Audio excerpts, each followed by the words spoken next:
Hello, my fellow mental health hackers. Today we are going to be discussing 5 easy tools that you can use to help you better cope with anxiety and or panic attacks. If you're new to my channel and you would like to get updates, please be sure to subscribe to the channel, hit that bell icon so that you can receive updates every time I upload a new video.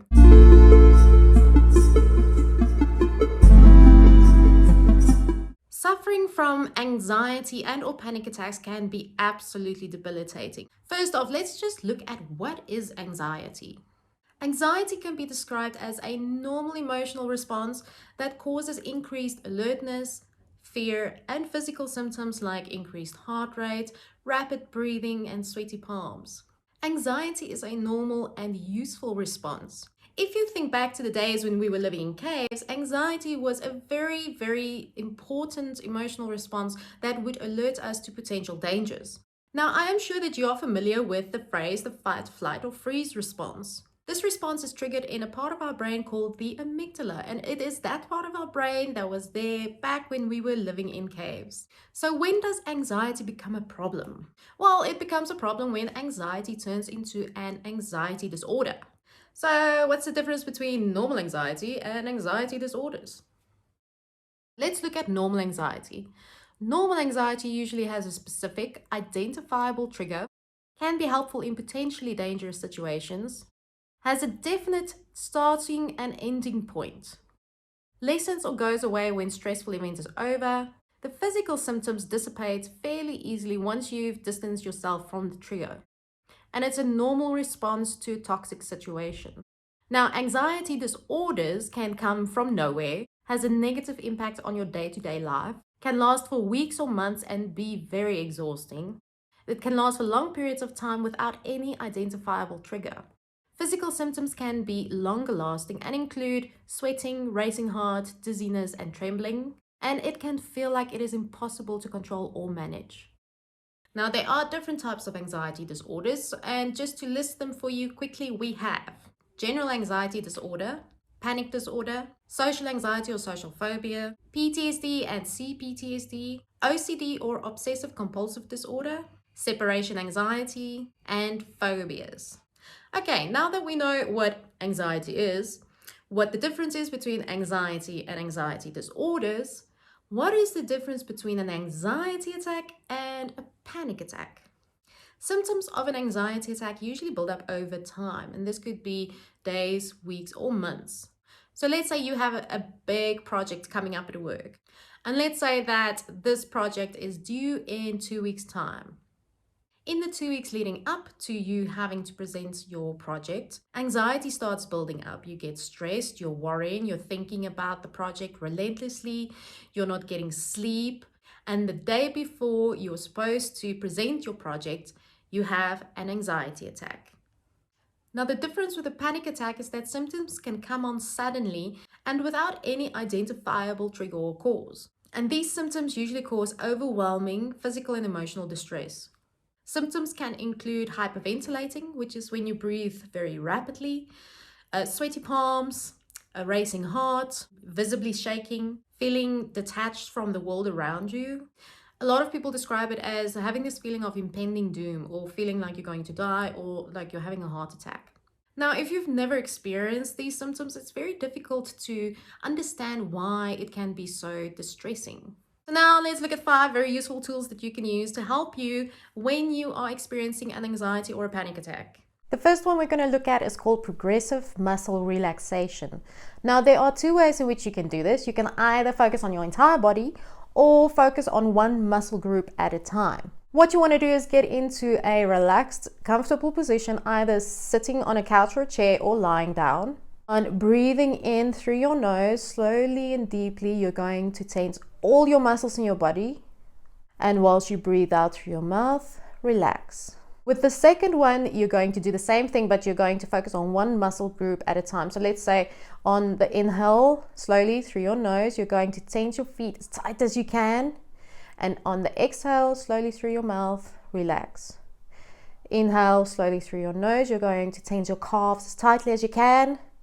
And on the exhale, through your mouth, relax. And then you work your way from the bottom to the top, or from the top to the bottom, doesn't really matter. The second tool we're going to be looking at is called paced breathing. You can do this seated, standing, lying down, it doesn't really matter. What you want to do is breathe in through your nose for 4 counts, hold it for 6 counts, and then out through your mouth for 8 counts. Now you want to breathe out for longer than you are breathing in, because what this does is help soothe your sympathetic nervous system. And do this for at least 5 or 6 cycles.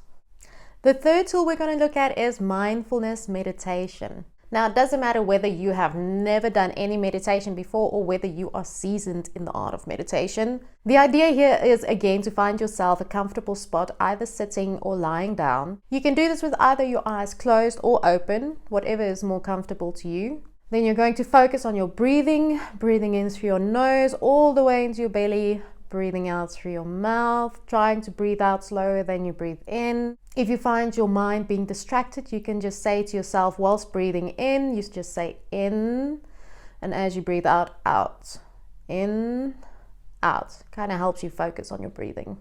You can meditate for as long as you want, but you're going to want to try and at least stick with this for 5 to 10 minutes.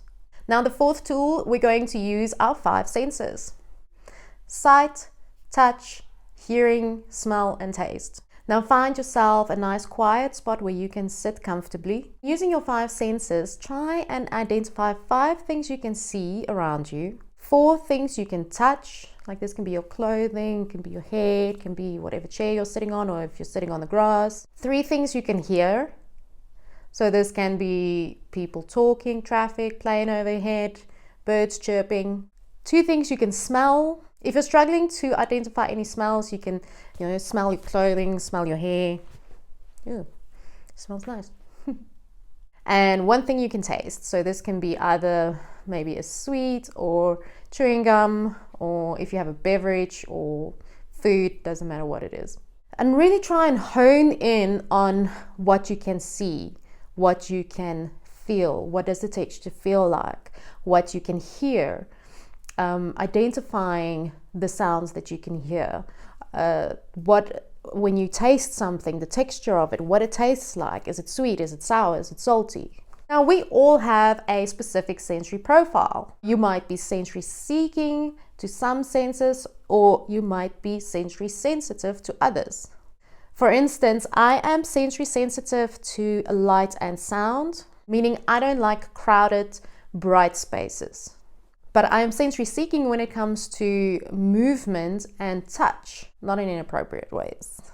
Depending on your sensory profile, you want to make up a sensory first aid kit for yourself. Now you can keep 1 at home, 1 in the car, 1 at the office in the drawer. And in your kit, you want to have things like smells that you enjoy, things that you love touching, maybe something you love looking at, like a picture of your cats or your dogs or your children, things you enjoy the taste of.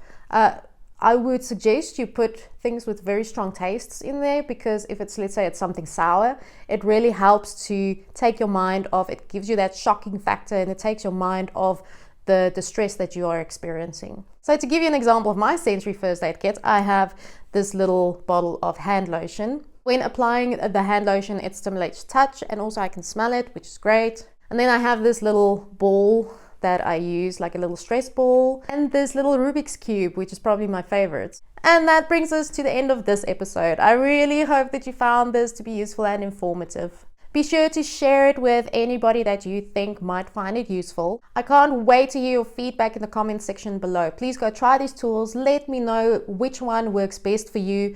And if you have any questions, also please just post them in the comment section. And again, remember to subscribe to the channel if you haven't done so yet, and hit that bell icon so you can receive notifications every time I upload a new video, which is every other day.